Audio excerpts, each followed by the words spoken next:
Hello viewers, এটা হচ্ছে কেউ আমার মেরালা ফার্স্ট শো, মেরালা ইন্টারভিউ, এন্ড আমি আপনাদের সাথে আছি রিয়া।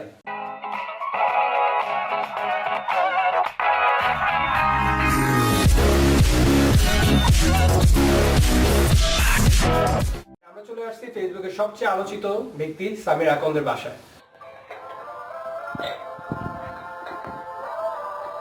সরি।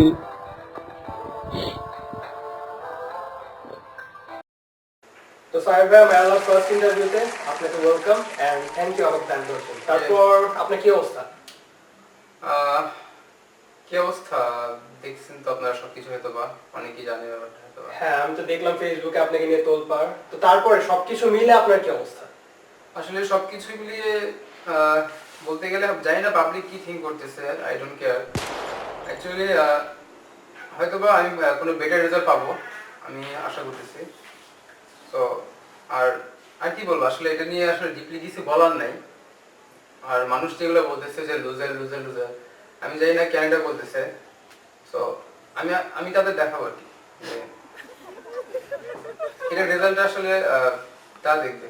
আচ্ছা ভাই, আপনি তো চাইলে ভিডিওটা অন্য কোনো মাধ্যমে দিতে পারতেন, বাট এরকম পাবলিকলি ফেসবুকে আপলোড করার কারণটা কি?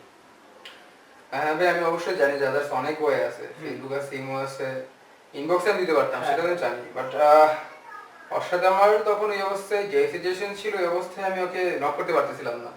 এর কারণে আমি পাবলিক দিচ্ছি যাতে হয় এনিওয়ে দেখবে, আর হয়তো বা ও দেখবে বা আর কোনো ফ্রেন্ডরা দেখবে, আর জানি না ফাইনালি সবাই দেখে ফেলছি আমি। ব্যাপারটা অনেক এরকম। হ্যাঁ।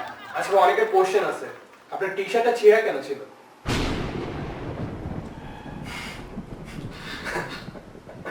আচ্ছা ভাই, এটা কোনো কোশ্চেন হতে পারে না। আচ্ছা যাই হোক, ছিল একটা ম্যাটার ছিল হয়তো বা, যে গেঞ্জিটা ছেঁড়া ছিল, অনেক আগে থেকে ছেঁড়া। আমার এই গেঞ্জিটা উঠতে ভালো লাগতো, কারণ এই গেঞ্জিটাই পরে আমি ভিডিওটা মানে এই গেঞ্জিটাই পরা ছিলাম ওই মুহূর্তে, এটাই আর কিছু না। আচ্ছা আচ্ছা ভাই, সবকিছু বুঝতে পারলাম, বাট আপনার ভিডিওতে ব্যাকগ্রাউন্ড মিউজিকটা রাখা দরকার কি ছিল? অ্যাকচুয়ালি ভিডিওতে ব্যাকগ্রাউন্ডের মিউজিক রাখছি সেটা না, আমি ওই মুহূর্তে ওর গানটাই শুনছিলাম, আর মানে গানটা শুনতেছিলাম। আর ওই সময় ভিডিওটা করা হয়েছে যার কারণে ব্যাকগ্রাউন্ড মিউজিকটা ছিল, এটাই। আচ্ছা ভাই, আপনার হাতটা যে কাটছেন, অনেকে বলতেছে যে এটা ট্যাটু বা ফেক, এটা সম্বন্ধে আপনি কি বলবেন? এখন ভাই কেউ যদি বলে ট্যাটু ফেক, এখন আমার তো কিছু করার নাই। এখন আমি তো বাসায় বাসায় দেখাতে পারবো না যে আমার হাত দেখেন আমি হাত পেয়েছি আমার গার্লফ্রেন্ডের জন্য। আর এটা তো আমার কোনো ওয়ে ছিল না যে পাবলিকদের দেখানোর। পাবলিক যদি এখানে এসে ইচ্ছা মতো শেয়ার করে কমেন্ট করে, আমার তো কোনো হেডেক নেই। আমার গার্লফ্রেন্ড আমার ফেসবুকে নেই, হয়তো আমাকে ব্লক মারছে, তো আমি যদি পাবলিকে না দিই দেখবে কিভাবে, তাই না? এটা এমনও না যে অল ওটাকে আমি দেখানোর জন্য। অ্যাকচুয়ালি নিজের কাছে খুব খারাপ লাগতেছিল, নিজেকে খুব বেশি অপরাধ করে ফেলছি, নিজেকে হয়তো কন্ট্রোল করতে পারিনি, এই কারণে ছিল ব্যাপারটা। তো আপনি যে এরকম ফুল হাতা শার্ট পরে আসছেন যাতে আমরাও না দেখতে পারি, এরকমই হয়তো বা। আপনি আপনারা দেখতে চান সামথিং। ও মাই গড। এটা দেখা যাবে। আচ্ছা ভাই, দেখলাম অনেকে আপনার ভিডিওটাকে নিয়ে ট্রোল বানাচ্ছে, অনেকে দেখলাম যে আজেবাজে কমেন্ট করতেছে, ওদের সম্পর্কে আপনি কি বলবেন? এখন অনেক ইউটিউবাররা তো দেখছি যে ভিডিওটা নিয়ে ট্রোল বানাতেছে, ভিডিও নিয়ে ফানি ফানি ভিডিও করতেছে। সেটা সম্বন্ধে আসলে আমি কি বলবো আমি জানি না। তারা তো আসলে বোঝার কথা, অনেক সিনিয়র পারসন। হ্যাঁ, তো এটা আসলে ঠিক না, মানুষের ইমোশন নিয়ে ফান করা একদমই ঠিক না। এটা আমার কথা না, অনেকে হয়তো আপনার কমেন্ট দেখে বুঝতে পারবেন ব্যাপারটা সিরিয়াস ছিল। হ্যাঁ, অনেকের ভালো কমেন্টও ছিল। হ্যাঁ, আর কি বলবো, আর যারা বাজে কমেন্ট করছে সেটা তাদের ক্যারেক্টারটাই প্রুভ করছে, আর কিছু না, এটাই। আচ্ছা ভাই, অনেকে তো বলতেছে আপনি 2017 ফার্স্ট ফেসবুক সেলিব্রিটি, তো আপনার অনুভূতি কি? LOL, nothing to say. আপনি কিছুই বলবেন না, কোনো অনুভূতি নেই? মানে আসলে আমাদের এমন সেলিব্রিটি দেখা যায় অনেক ফেসবুকে আসে যায়, সো দিস ডাজন্ট ম্যাটার, আর এটা সেলিব্রিটি হওয়ার কিছু নেই।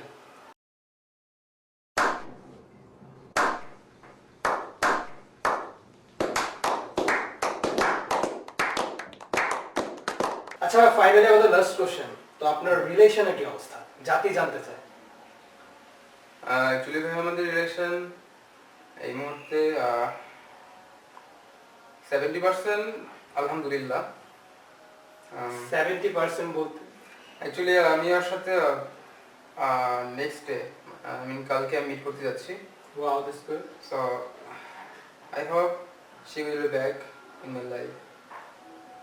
আর সবার কাছে দোয়া চাইবো, এটাই।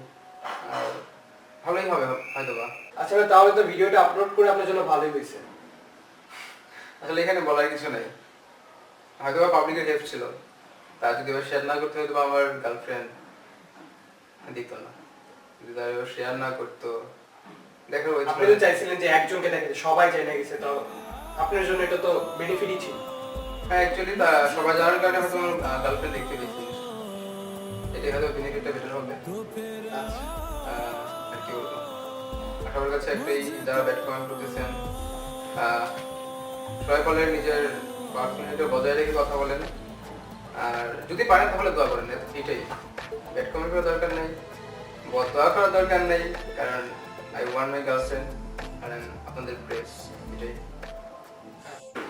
তো এই ছিল ম্যারাডোনার ফার্স্ট ইন্টারভিউ, এন্ড আমাদের সাথে ছিল সামির আকন।